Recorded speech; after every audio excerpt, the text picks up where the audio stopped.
A day that started off on a high for India has not resulted in any medal for India so far. Hello and welcome to TV9 Digital. I'm Abhijit Singh Bhamra and alongside me I have my friend Shubhayan. Shubhayan, my friend, in the morning when I tuned into the news, it started off all positively. You had Bhavani Devi scripting history, then you had the men's archery team moving into the quarterfinals. But then what happened, my friend?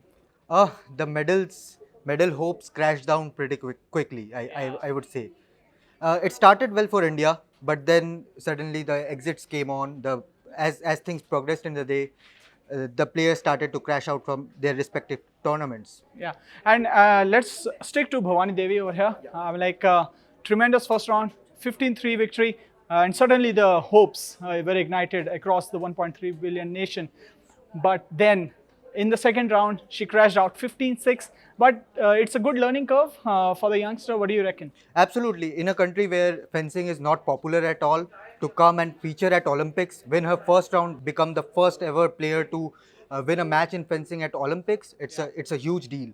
Yes. So I hope it will inspire many more youngsters to take up fencing and make it a more popular sport in India. Now let's move on to the archery very quickly. Indian men's archery team losing out to Korea. 3-0. Straight games loss. There was competition, but they were just not consistent enough to challenge the Koreans, who were just scoring 10s. They just couldn't see anything else other than the 10 score. Absolutely. I feel Atanu Das was a big disappointment in archery team. Praveen Jadhav scored many more 10s in the tournament. Even Tarundeep Rai stepped up and scored a few 10s. But Atanu Das, I think he took the momentum away from the Indian team, because he scored a 8 where the game was very close. Yes. So I think that took the momentum away from India, and that is where the Koreans crashed in and took the game away from them. In table tennis, we had sort of mixed results. One is that of Sharath Kamal winning his game, but we'll focus on Manika Batra as well.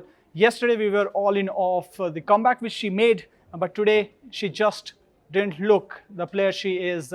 Possibly fatigued, possibly maybe a little tired, not able to recover from the yesterday's game. What are your thoughts on her performance? Especially, there's a bit of controversy going around her with the coaching team, the national team coach and her personal coach. So I think that may have played a role in her downfall in this round. She was dominated completely. Let's be honest. And there's a world number 17, Sofia of Austria. She gave her no respite at all. The smashes were brilliant, and also when it came to defensive techniques, she just wasn't able to come up with the goods that was required. But the positive side of it, Sharath Kamal's victory. Yeah.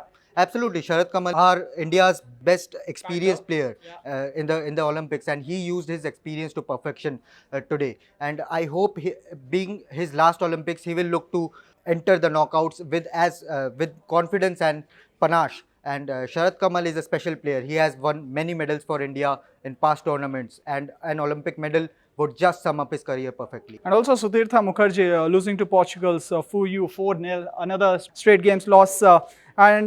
Let's move to badminton now. Your thoughts on Anik Reddy and Chirag Shetty's loss, but they're still into contention, I reckon. Yes, it was a Group A match. Yeah. So Satvik Sairaj and Chirag, they played well, but ultimately they lost out to a better opponent on the day. But they will be looking to make a comeback against England when they take the field court against. But they need to produce much better and consistent performance. Consistency is something which is missing. But one guy who showed sparks of brilliance, but today was just up against world number 2, Daniil Medvedev. You got to give it for this man, Sumit Nagal, showing some fight, winning 3 games, but then the writing was always on the wall with the kind of player of stature Medvedev is. Yeah, I found Sumit Nagal's Twitter post a bit funny. He posted a photo of him with his legs shining bright. So he posted the caption, "My legs are shining brighter than my future." So that hinted where Sumit Nagal was going to. So, and you can't really complain to play against a quality player like Daniil Medvedev.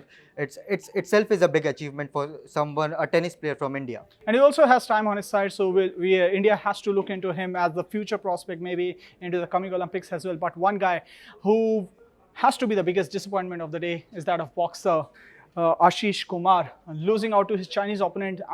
We were just discussing out there, what was his strategy? He was so open, letting the opponent come into his yard and punching him straight on his face. the writing, like I said, the writing was always on the wall.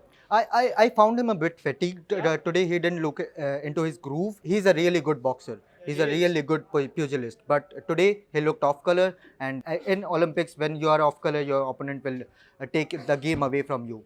So all in all, not the best of days for the Indian contingent in Tokyo, but there are few more events and India will be looking forward to just add to that medal tally which was opened by Mirabai Chanu on the opening day. That's all what we have for you in this special edition of Target Tokyo. For news from India and around the world, keep watching TV9 Digital. Thanks a lot for watching.